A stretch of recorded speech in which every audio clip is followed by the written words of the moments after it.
Chapter 4 Lesson 4 The History of Taxes and the Power of Corporations. My rich dad just played the game smart, and he did it through corporations, the biggest secret of the rich. I remember in school being told the story of Robin Hood and his merry men. My teacher thought it was a wonderful story of a romantic hero who robbed from the rich and gave to the poor. My rich dad did not see Robin Hood as a hero. He called Robin Hood a crook. Robin Hood may be long gone, but his followers live on. I often still hear people say, "Why don't the rich pay for it? And the rich should pay more in taxes and give it to the poor." It is this Robin Hood fantasy, or taking from the rich to give to the poor, that has caused the most pain for the poor and the middle class. The reason the middle class is so heavily taxed is because of the Robin Hood ideal. The reality is that the rich are not taxed. It's the middle class, especially the educated upper-income middle class, who pays for the poor. Again, to understand fully how things happen, we need to look at the history of taxes. Although my highly educated dad was an expert on the history of education, my rich dad fashioned himself as an expert on the history of taxes. Rich Dad explained to Mike and me that originally in England and America there were no taxes.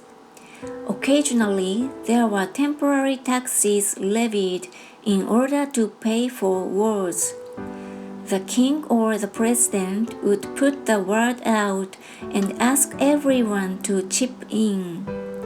Taxes were levied in Britain for the fight against Napoleon from 1799 to 1816, and in America to pay for the Civil War from 1861 to 1865. In 1874, England made income tax a permanent levy on its citizens. In 1913, an income tax became permanent in the United States with the adoption of the 16th Amendment to the U.S. Constitution. At one time, Americans were anti-tax. It had been the tax on tea that led to the famous Tea Party in Boston Harbor, an incident that helped ignite the Revolutionary War. It took approximately 50 years in both England and the United States to sell the idea of a regular income tax. What these historical dates fail to reveal is that both of these taxes were initially levied against only the rich. It was this point that Rich Dad wanted Mike and me to understand. He explained that the idea of taxes were made popular and accepted by the majority by telling the poor and the middle class that taxes were created only to punish the rich. This is how the masses voted for the law, and it became constitutionally legal. Although it was intended to punish the rich, in reality, it wound up punishing the very people who voted for it, the poor and middle class.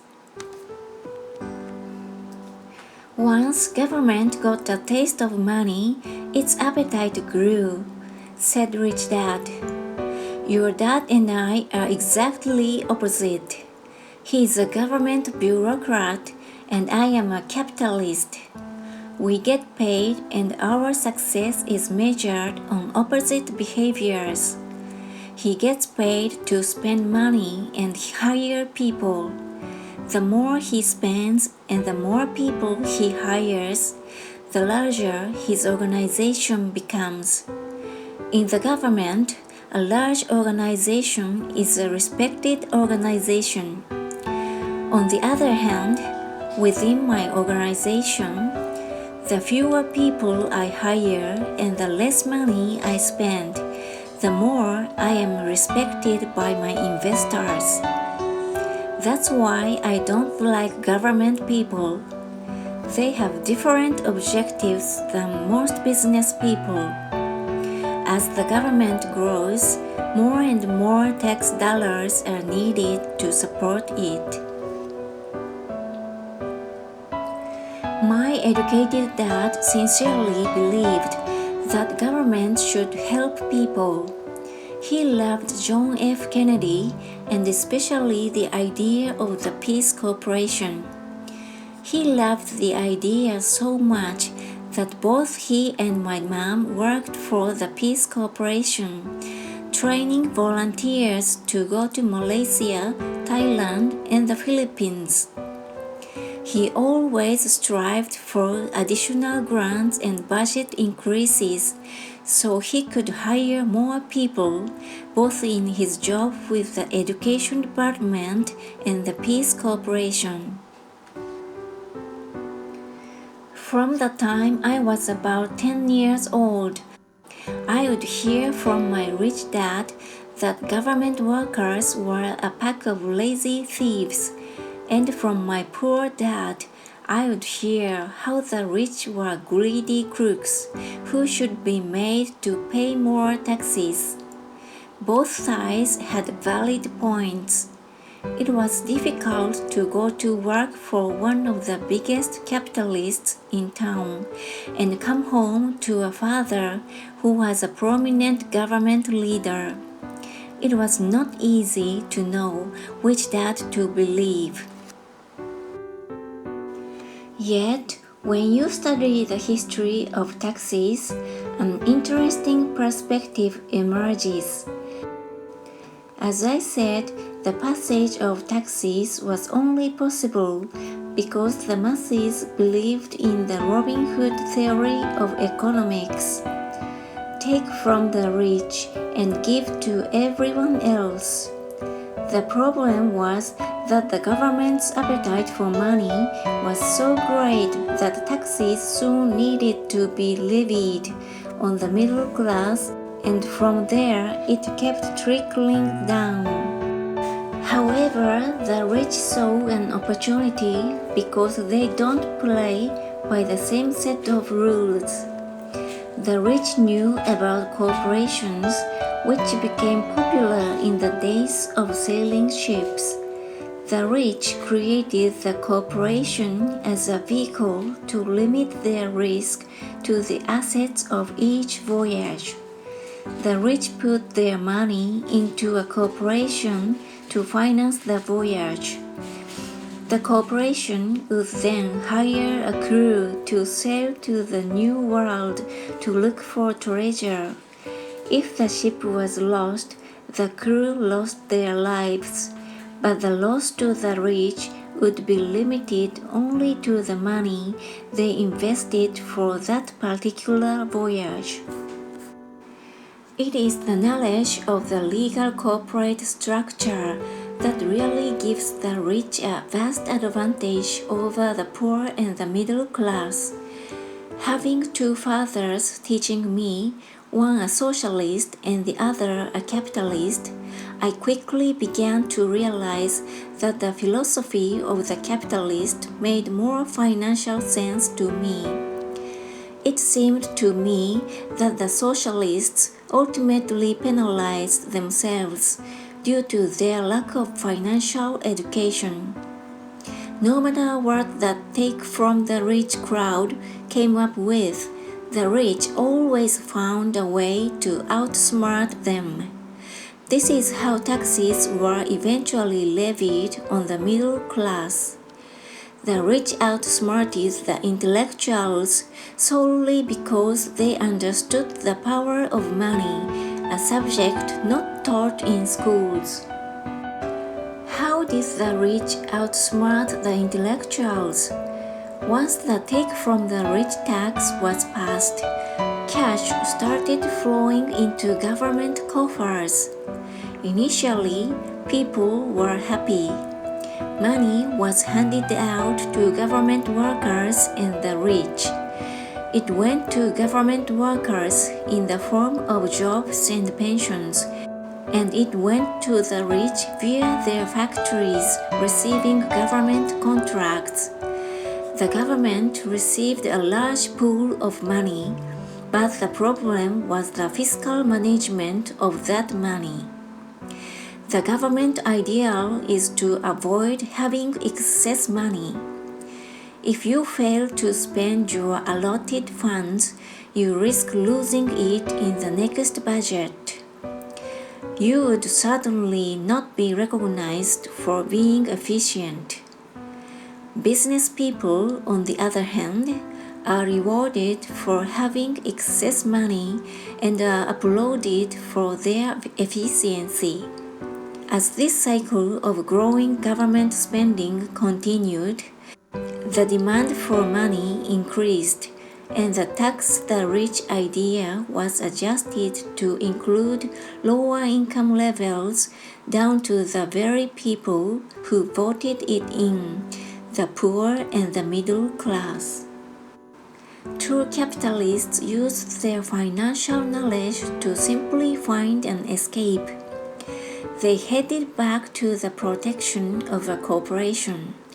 But what many people who have never formed a corporation don't know is that a corporation is not really a thing. A corporation is merely a file folder with some legal documents in it, sitting in some attorney's office and registered with a state government agency. It's not a big building or a factory or a group of people. A corporation is merely a legal document that creates a legal body without a soul. Using it, the wealth of the rich was once again protected. It was popular because the income tax rate of a corporation is less than the individual income tax rates. In addition, certain expenses could be paid by a corporation with pre-tax dollars. This war between the haves and have-nots has raged for hundreds of years. The battle is waged whenever and wherever laws are made, and it will go on forever. The problem is that the people who lose are the uninformed, the ones who get up every day and diligently go to work and pay taxes. If they only understood the way the rich play the game, they could play it too. Then they would be on their way to their own financial independence. This is why I cringe every time I hear a parent advise their children to go to school so they can find a safe, secure job. An employee with a safe, secure job without financial aptitude has no escape. Average Americans today work 4 to 5 months for the government just to cover their taxes. In my opinion, that is simply too long. The harder you work, the more you pay the government. That is why I believe that the idea of take from the rich backfired on the very people who voted it in. Every time people try to punish the rich don't simply comply. They react. They have the money, power, and intent to change things. They don't just sit there and voluntarily pay more taxes. Instead, they search for ways to minimize their tax burden.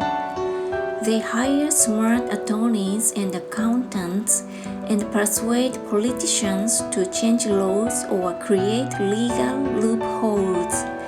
They use their resources to effect change.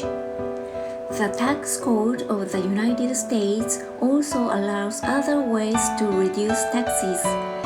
Most of these vehicles are available to anyone, but it is the rich who find them because they are minding their own business. For example, 1031 is jargon for Section 1031 of the Internal Revenue Code, which allows a seller to delay paying taxes on a piece of real estate that is sold for a capital gain through an exchange for a more expensive piece of real estate. Real estate is one investment vehicle that has a great tax advantage. As long as you keep trading up in value, you will not be taxed on the gains until you liquidate. People who don't take advantage of these legal tax savings are missing a great opportunity to build their asset columns. The poor and middle class don't have the same resources. They sit there and let the government's needles enter their arm and allow the blood donation to begin. Today, I am constantly shocked at the number of people who pay more taxes or take fewer deductions simply because they are afraid of the government. I have friends who have had their businesses shut down and destroyed, only to find out it was a mistake on the part of the government. I realize all that. But the price of working from January to May is a high price to pay for that intimidation. My poor dad never fought back. My rich dad didn't either. He just played the game smarter, and he did it through corporations, the bigger secret of the rich. You may remember the first lesson I learned from my rich dad. I was a little boy of 9 who had to sit and wait for him to choose to talk to me. I sat in his office waiting for him to get to me. He was ignoring me on purpose. He wanted me to recognize his power and to desire to have that power for myself one day. During all the years I studied and learned from him, he always reminded me that knowledge is power. And with money comes great power that requires the right knowledge to keep it and make it multiply. Without that knowledge, the world pushes you around. Rich Dad constantly reminded Mike and me that the biggest bully was not the boss or the supervisor, but the taxman. The taxman will always take more if you let him. The first lesson of having money work for you, as opposed to you working for money, is all about power. If you work for money, you give the power to your employer. If money works for you, you keep the power and control it. Once we had this knowledge of the power of money working for us, he wanted us to be financially smart and not let anyone or anything push us around. If you are ignorant, it's easy to be bullied. If you know what you are talking about, you have a fighting chance. That is why he paid so much for smart tax accountants and attorneys. It was less expensive to pay them than to pay the government. His best lesson to me was, be smart and you won't be pushed around as much.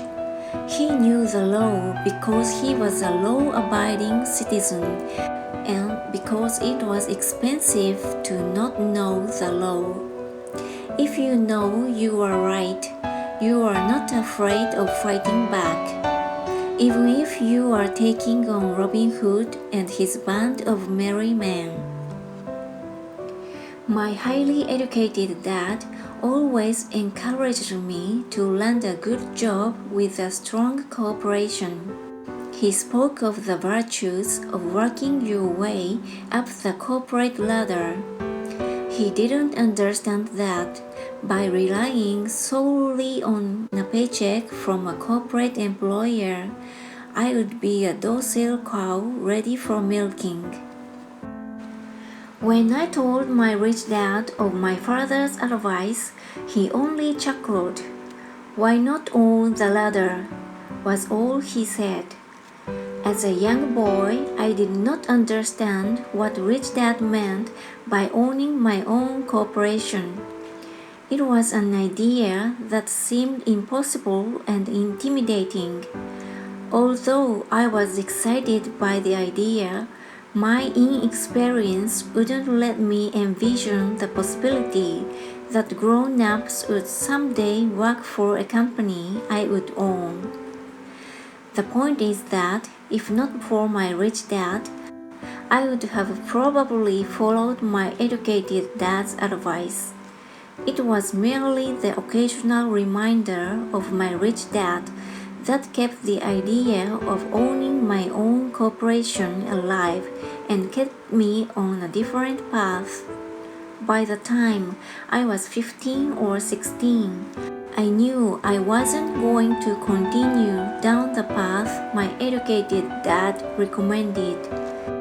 I didn't know how I was going to do it, but I was determined not to head in the direction most of my classmates were heading. That decision changed my life. It was not until my mid-20s that my rich dad's advice began to make more sense to me. It was just out of the Marine Corps and working for Xerox. I was making a lot of money, but every time I looked at my paycheck, I was disappointed. The deductions were so large, and the more I worked, the greater they became. As I became more successful, my bosses talked about promotions and raises. It was flattering, but I could hear my rich dad asking in my ear, "Who are you working for? Who are you making rich?" In 1974, while still an employee for Xerox, I formed my first corporation and began minding my own business. There were already a few assets in my asset column, but now I was determined to focus on making it bigger. Those paychecks with all the deductions made all the years of my rich dad's advice make total sense. I could see the future if I followed my educated dad's advice. Many employers feel that advising their workers to mind their own business is bad for business. But for me, focusing on my own business and developing assets made me a better employee because I now had a purpose. I came in early and worked diligently, amassing as much money as possible so I could invest in real estate. Hawaii was just set to boom, and there were fortunes to be made. The more I realized that we were in the beginning stage of a boom, the more Xerox machines I sold. The more I sold, the more money I made, and of course the more deductions came out of my paycheck. It was inspiring. I wanted out of the employee trap so badly that I worked even harder so I could invest more. By 1978, I was consistently one of the top 5 salespeople at the company. I badly wanted out of the rat race. In less than 3 years, I was making more in my real estate holding corporation than I was making at Xerox, and the money I was making in my asset column in my own corporation was money working for me, not me pounding on doors selling copiers. My rich dad's advice made much more sense. Soon, the cash flow from my properties was so strong that my company bought me my first Porsche. My fellow Xerox salespeople thought I was spending my commissions. I wasn't. I was investing my commissions in assets. My money was working hard to make more money. Each dollar in my asset column was a great employee, working hard to make more employees and buy the boss a new Porsche with before-tax dollars. I began to work harder for Xerox. The plan was working, and my Porsche was the proof. By using the lessons I learned from my rich dad, I was able to get out of the proverbial rat race at an early age. It was made possible because of the strong financial knowledge I had acquired through Rich Dad's lessons. Without this financial knowledge, which I call financial intelligence or financial IQ, my road to financial independence would have been much more difficult. I now teach others in the hope that I may share my knowledge with them. I remind people that financial IQ is made up of knowledge from 4 broad areas of expertise. 1. Accounting. Accounting is financial literacy or the ability to read numbers. This is a vital skill if you want to build an empire. The more money you are responsible for, the more accuracy is required, or the house comes tumbling down. This is the left brain side, or the details. Financial literacy is the ability to read and understand financial statements, which allows you to identify the strengths and weaknesses of any business. 2. Investing. Investing is the science of making money. This involves strategies and formulas which use the creative right brain side. 3. Understanding markets. Understanding markets is the science of supply and demand. You need to know the technical aspects of the market, which are emotion-driven, in addition to the fundamental or economic aspects and investment. Does an investment make sense, or does it not make sense based on current market conditions? 4. The law. A corporation wrapped around the technical skills of accounting, investing, and markets can contribute to explosive growth. A person who understands the tax advantages and protections provided by a corporation can get rich so much faster than someone who is an employee or a small business sole proprietor. It's like the difference between someone walking and someone flying. The difference is profound when it comes to long-term wealth. Tax advantages. A corporation can do many things that an employee cannot, like pay expenses before paying taxes. That is a whole area of expertise that is very exciting. Employees earn and get taxed, and they try to live on what is left. A corporation earns, spends everything it can, and is taxed on anything that is left. It's one of the biggest legal tax loopholes that the rich use. They are easy to set up and are not expensive if you own investments that are producing good cash flow. For example, by owning your own corporation, your vacations can be board meetings in Hawaii, car payments, insurance, repairs, and health club memberships are company expenses. Most restaurant meals are partial expenses, and on and on. But it's done legally with pre-tax dollars. Protection from lawsuits. We live in a litigious society. Everybody wants a piece of your action. The rich hide much of their wealth using vehicles such as corporations and trusts to protect their assets from creditors. When someone sues a wealthy individual, they are often met with layers of legal protection and often find that the wealthy person actually owns nothing. They control everything but own nothing. The poor and middle class try to own everything and lose it to the government or to fellow citizens who like to sue the rich. They learned it from the Robin Hood story.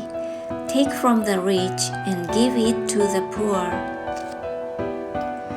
It is not the purpose of this book to go into the specifics of owning a corporation.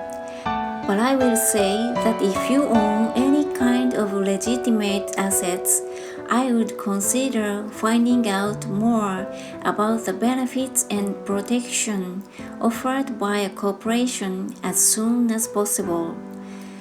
There are many books written on the subject that will detail the benefits and even walk you through the steps necessary to set up a corporation.